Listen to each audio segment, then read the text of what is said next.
Hey, it's Jason here, and we're gonna do some stuff. No, it's not the theme song. We'll work on that.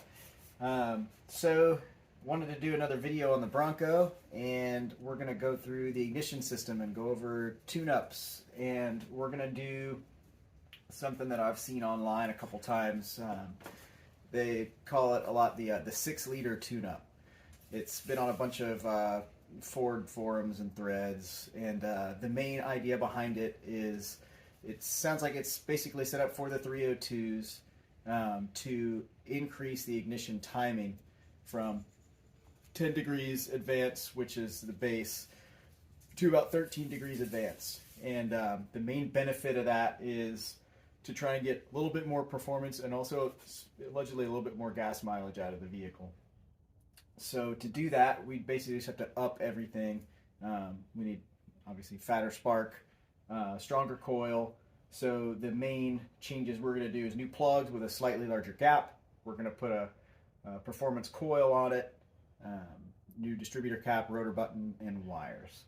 So I'll go over with you all the parts for that. Luckily, I got all the parts in the mail the other day. I ordered everything from O'Reilly's online because I've got COVID right now and I'm stuck at the house. So since I'm quarantining, I figure I might as well make a video and have a little bit of fun. So that's what we're going to be working on today. I'm going to show you all the different parts and we'll get cracking. Alright, so we're going to go over our parts I picked up here. So distributor cap, went for one that's got copper contacts. And they look to be solid copper, not just plated. I figured this would be a little bit better than they had some that were a couple dollars cheaper, but they just had silver contacts. They were just a cheaper metal. And what we're really trying to do is have the best path for the spark, the least resistance. I figured these would conduct a little bit better. So spent a couple extra bucks on that. I'm going to put the part numbers for all of these in the body of the video, but it's FD168 is the part number for this. All this stuff is from O'Reilly, so these part numbers will be able to pull up there. Rotor button, I couldn't find one as a kit. Strangely enough, you'd think they would make a combo set.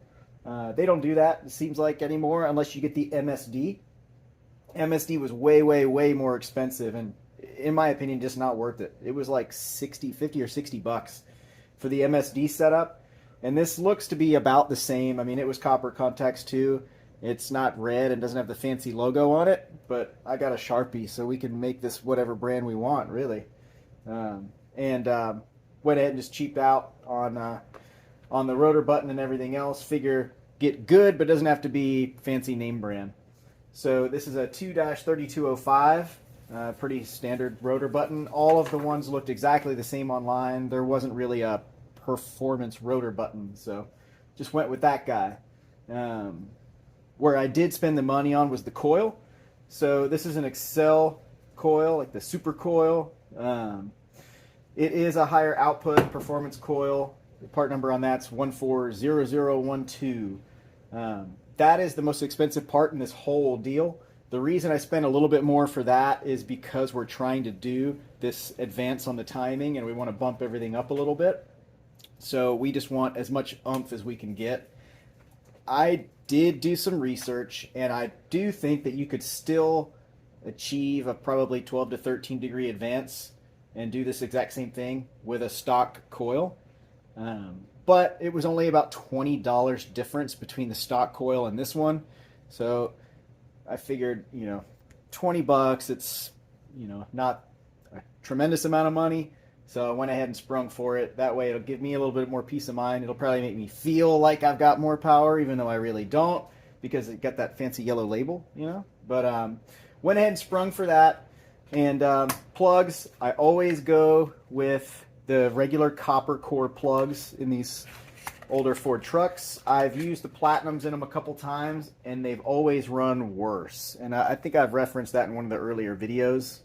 But this is just the regular copper tip plug. I mean, you can see it's nothing fancy. It's got the single tip on it. The dual tip ones I find don't really work. The iridium, the platinums, These trucks just don't like them. I had a 4.9 straight 6. I put all new plugs and wires in, did basically this whole same setup, but I put platinum plugs in it, and it had a miss that I could not get rid of. I just troubleshot and tried everything. I could not figure it out. Pulled all the plugs, rechecked the gaps, everything was good. I ended up yanking the plugs out and putting copper cores into it, and the thing ran perfect after that. And these are a whole lot cheaper, and plugs aren't as cheap as they used to be. So these were, I want to say, even these were like almost $4 a piece. They were like $3 and change each. But so these are the regular Motorcrafts SP-450 or SP-450X. I guess they've got 2 part numbers, but they seem to be exactly the same. Plug wires went with the cheapest ones that they had. Did not think that I really needed to dump any extra money there. These were only like $30-something for the whole box, so I figured worth it. They're 8mm plug wires. Most people say use 8 or 9mm. I frankly couldn't even find anything smaller than 8mm to even purchase for this truck. So I think these will do the job, and for the $35, well worth it. The ones that are on it, some of them I can tell are loose. I think they're getting old and they're just not making good contact anymore. So gonna go ahead and switch them out. But I would recommend saving the old ones. You never know when you might need one. I had a 351 that I redid, put all the fancy stuff on it, the MSD, Accel wires, and had it looking all snazzy. It was all red and yellow and fast looking. Got everything done on it, went to take it for a ride around the block to test run it, and one of the wires popped off one of those plastic looms that hold the wires in, and it got caught in the belt and yanked it, and it pulled the tips, the little electrodes off both ends of the wire. Thing was obviously down a cylinder at that point. Luckily, I had the extra wires. I was able to slap one of the other wires back on, and it was good to go. If you've got one that you know is bad, throw it away. Don't go through the hassle of switching it out and then realizing, you know, you've got a bad part on there, or making it harder to troubleshoot later. But if you've got ones you know are good, hang on to them. You never know when you might need it. You can always use it for something else too. They come in handy. So went ahead and got those, and then PCV valve, PCV 294 was the part number. The only reason I got the PCV valve was because I needed to spend $2 more to get the free shipping. So went ahead and picked up this guy. I figured wouldn't hurt. Probably never been changed. Nobody ever does. And then I snagged another battery while I was there too, because I want to put the Optima back in the U-Haul. So I've got another functional vehicle. I don't want to keep robbing parts and have a bunch of half-running things in the driveway if I can help it. So look at that, I'm growing as a person. So picked up a cheapest diehard I could find. That actually came from Advance. They had the cheapest battery, and I had a coupon, so it was like $90 for that. So these are all the parts I've got. I'm going to go ahead and start breaking into it and putting everything on.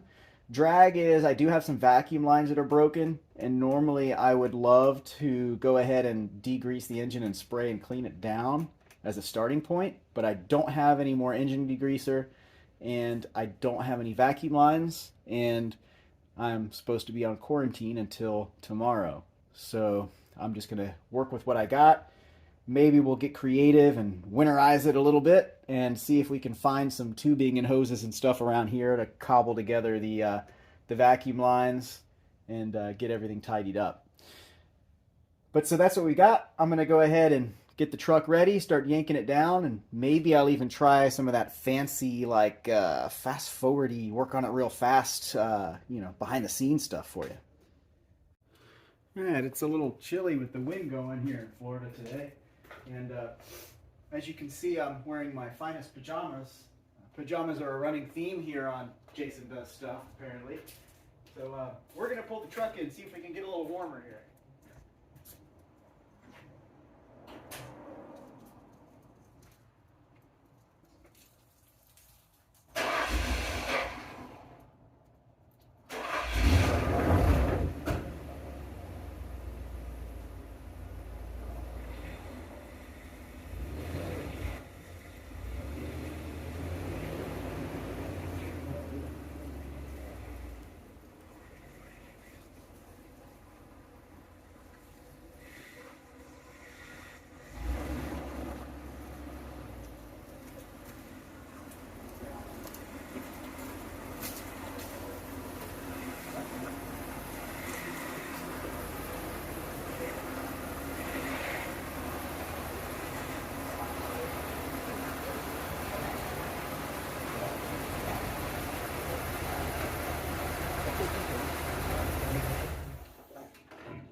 it started, so that's something. So one of the things that I like to do whenever I'm doing a tune-up on any vehicle is make myself a road map. So I just took a chunk of cardboard, labeled 1, 2, 3, 4, 5, 6, 7, 8 for my cylinders running down passenger and driver sides.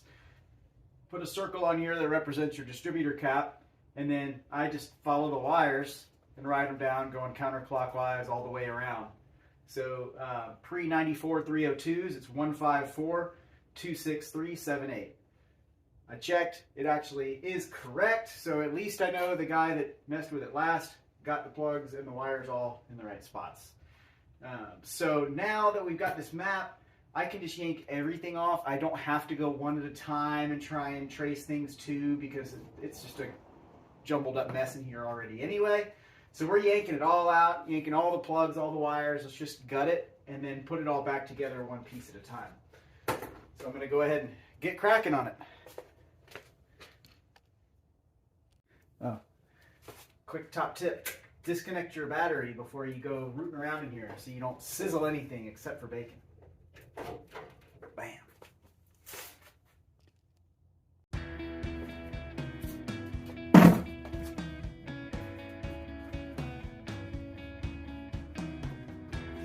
Wires off.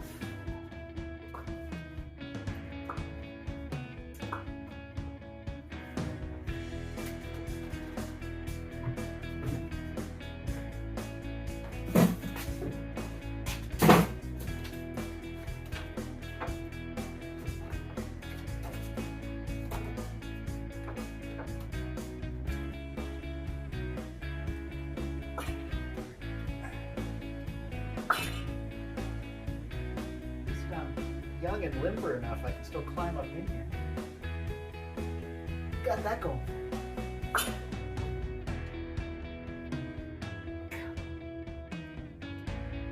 One more.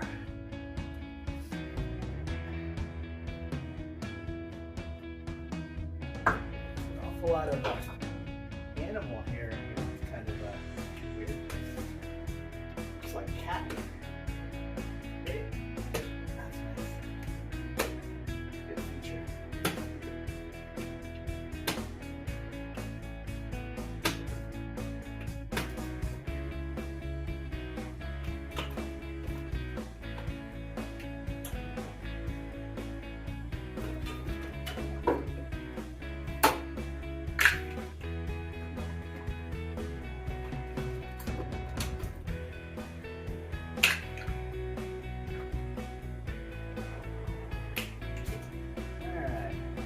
Over there.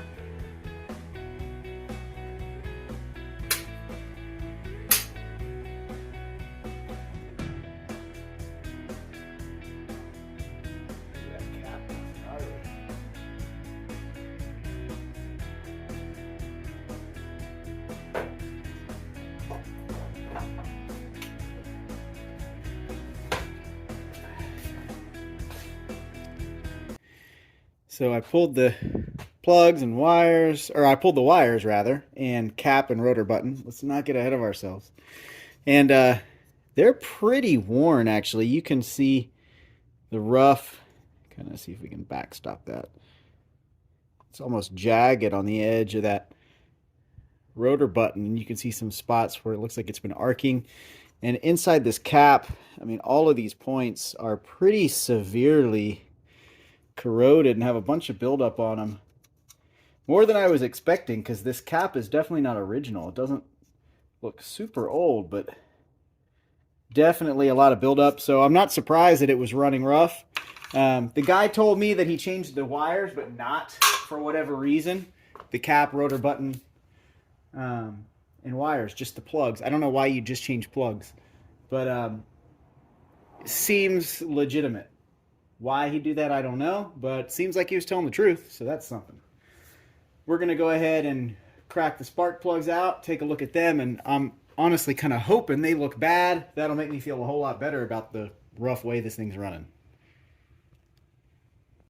Just want to show you guys, look at all the hair that is built up on these valve covers and everywhere. It's the craziest thing. But I just want to show you guys, since this is going to be a sort of how-to, where the plugs are. It's pretty straightforward on these, but you got one you can see clearly there. Two, you can see fourth in the back, and there's the third right there. So 1 and 2, see the white and blue. 2 more right there. That's the driver's side. These all look really easy to get to. I don't think I'm going to have any problems at all getting those out. The other side's a little tighter. This is where you're going to spend a little more time, but it's not too bad. I can see clearly most of them just from right here. See, there you go. You got 1, 2, 3, boom, boom, boom. And then number 1, boom, right there. There's a pipe here for what I'm assuming is the EGR that runs, which might give me a little bit of clearance issue, but I think we can get around that and make it work. I'm going to go ahead and pull them all out. We'll line them up, take a look.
Oh, wow.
So I got all the plugs out. Didn't break any world records or anything, but in real time it was only 6 minutes and 23 seconds. That's not bad. One of these plugs, I guess it would be cylinder 7, was actually finger tight, if that, in there. And if you look, and I don't know if I can quite catch it in here in this camera, but you can actually see where it's singed and where the exhaust gases were blowing by this plug. So definitely contributing to how it was running. But the plugs themselves don't look that old. Most of them look in pretty good shape. The gaps are all over the place. Anywhere from 047 to 057. So I'm thinking the guy probably just took them right out of the box and threw them right in the truck. I don't see how you get them that far out of adjustment otherwise. So that's not helping things either. Doing that 6-liter tune-up from online, trying to get the fatter spark. Generally they say you want to try and get the gap to around 055, but most people say 045 is the recommended stock. But on this engine, actually, the gap it's recommending is 052 to 056. So we're going to put it then to the extreme end. We're going to go ahead and set it to 056 and lock them in right there. I don't really want to go much bigger than that. But these plugs actually look pretty good. They're dirty, don't get me wrong. It's definitely been running rich, and there's oil all over the threads, which means we got some upper seal issues. I think on these 5.0s there's O-rings around the spark plug. Well, actually, no, there's not. These are direct to the heads, so probably just got some oil leaking down from the valve covers into the spark plug wells, because there's not oil in the tips of the plugs. It's just on the threads. So just valve covers. It does look like it's a little damp, so it's just been dripping down and then working its way into those spark plug wells. But we're going to clean everything up, gap some new plugs, run them back in, and then start running some wires. Here's how cheap we are here on Jason Does Stuff. Old plugs. We're going to save the old wires.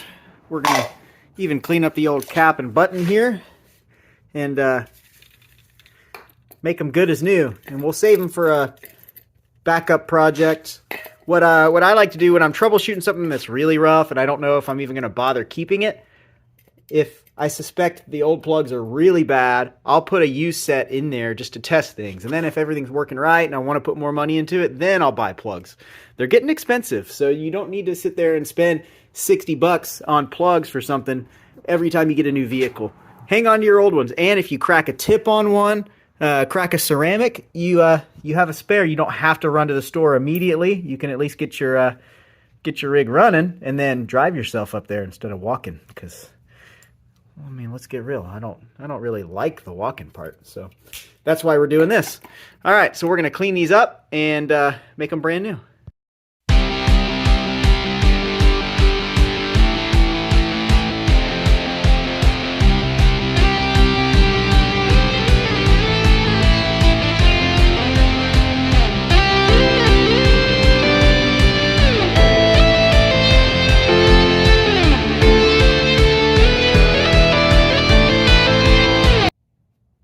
And you were just going to throw these away, weren't you? Don't do that. They're perfectly good. Look at that. They're like brand new. Tips are pretty clean. Electrodes aren't burnt. Hard to focus. Come on now. But anyway, save them. Look at that. So I'm going to take this teeny tiny baby guy file here and use that to just clean up the points on this cap. You know, not looking for perfect. Not putting this one back on the truck actually, but we'll hang on to it as a spare. You never know. You find something that's got one that's way worse. You just want to test it out. You got a buddy that breaks his and you just want to be able to come in a pinch and be the hero. Save your old stuff. Might as well. Otherwise, it's just going to go and sit in the landfill. Might as well try and reuse it. Might work better than the piece of junk you get next.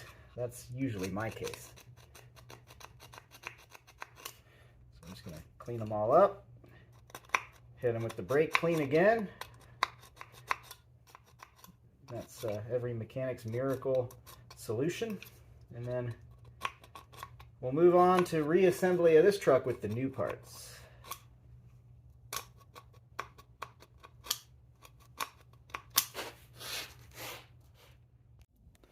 So maybe I'll leave it in here, but I started recording. Kayla came out to talk to me, and she's walking out, and I started recording and talking, and she comes back in. She says, "Who are you talking to? You talking to me?" I said, "No." She's like, "You talking to yourself?" I said, "No." She's like, "You talking to YouTube?" What does this world come to? But thought that was pretty good, so maybe I'll throw that clip back in there. But got all of the plugs cleaned and laid back out. I'm just going to plop them right back into the boxes from the others. That's the old ones there. New ones going in here, and we're going to go ahead and get to plugging.